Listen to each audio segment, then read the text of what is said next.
আমার বরের কাণ্ড দেখো, কালকের বলেছিলাম পালং শাক আনতে, আজকের পালং শাক এনেছে। দেখো এক আটিতেই হয়ে যেত, এই 2 আটি এনেছে। বেশি আনলে পালং শাক থাকতে চাই বলো? এই দেখো, দেখেছ পালং শাকটা টাটকা। এই দেখি তাহলে পনির আনাবো, পালক পনির হয়ে যাবে। যাক, পনির মেয়ে পছন্দ করে খুব, তাহলে বানিয়ে ফেলতে হবে পালক পনির। এটাকে আগেই একটু কেটে বয়েল করে রাখতে হবে, না হয় তা না হলে পচে যাওয়ার সম্ভাবনা আছে, কারণ জল আছে। চট করে মাথায় বুদ্ধিটা নিয়ে দিলাম। এমনিতে যদি খাওয়া হতো শাক, তাহলে এই যে পচে যাচ্ছে, তাহলে হতো না। সেদ্ধ করে হাফ বয়েল করে রাখতে হবে, মানে সবুজ সবুজ থাকবে কিন্তু অথচ সেদ্ধ হয়ে যাবে। আর এখন হবে মেথি শাক, রুটি দিয়ে খাওয়া হবে মেথি শাক। এটা কালকের এনেছিল, বেছে টেছে রেখেছি। আর এই দেখো না, রাতে বেছে দিয়েছি কত সুন্দর করে, দেখো ভোরবেলা এখন দেখো লাল লাল হয়ে গেছে।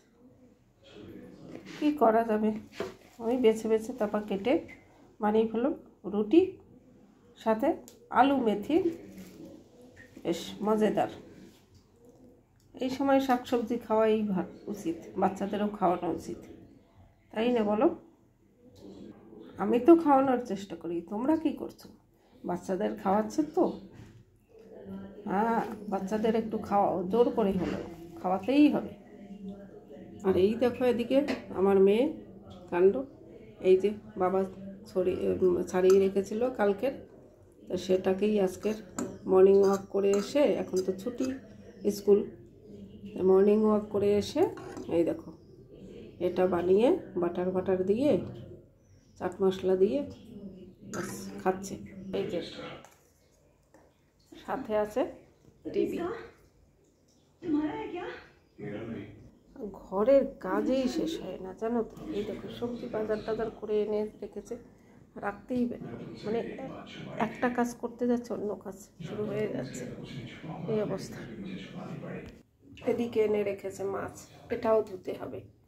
এক হাতে কত কাজ করব, সবাই করে কিন্তু অনেকের হেল্পার থাকে, আমার কিন্তু কোনো হেল্পার নেই। মাঝে মাঝে আমার বর একটু করে দেয়, সেটাও বললে, তাও ম্যাক্সিমাম সময় নাই শোনা যায়। যাক আর কথা নয়, এখন কাজের কাজ করতে হবে, রুটিটা করতে হবে। আবার গ্যাসটা শেষ হয়ে গেছে, গ্যাস অর্ডার দেওয়া হয়েছে, গ্যাসটা হয়তো বা এসে যাবে, তারপরে আবার করা হবে। এখন ইন্ডাকশনেই চলছে, কাজ চালিয়ে দিচ্ছি ইন্ডাকশনে। আর আজকের এটাতেই করব রুটি। আমার আছে ফ্রাই প্যান, তার তলায় এটা নেই, ইন্ডাকশন বেসটা উঠে গেছে, মানে 2-3টার জিনিসের এরকম উঠে গেছে। যাই হোক, এটা তো হয় কিন্তু অনেক সাবধানে করতে হবে, এইখানে যদি হাত লেগে যায় শাঁকা লেগে যাবে। তো এরকম উপায় তোমরাও করতে পারো যদি ফ্রাই প্যানের অবস্থা আমার মতো এরকম কন্ডিশনে হয়। এই দেখো রেখে দিয়েছি, এটাতেও নেই এটাতেও নেই, এটা তো ইন্ডাকশন বেস কুকার, এটাতেও নেই, নতুন কিন্তু ইন্ডাকশন বেস নেই। কী করবো, তাই এই উপায়। তো আর কথা নয়, সবাই ভালো থেকো, সুস্থ থেকো, আর সাপোর্ট চাই, বুঝেছো? তাহলে বাই বাই। ভাবছো আমার মুখটা দেখালাম না কেন? এই তো দেখাচ্ছি, বাই বাই। দেখানোর মতো কিছু নেই, ঠিক আছে? সুস্থ থেকো, ভালো থেকো।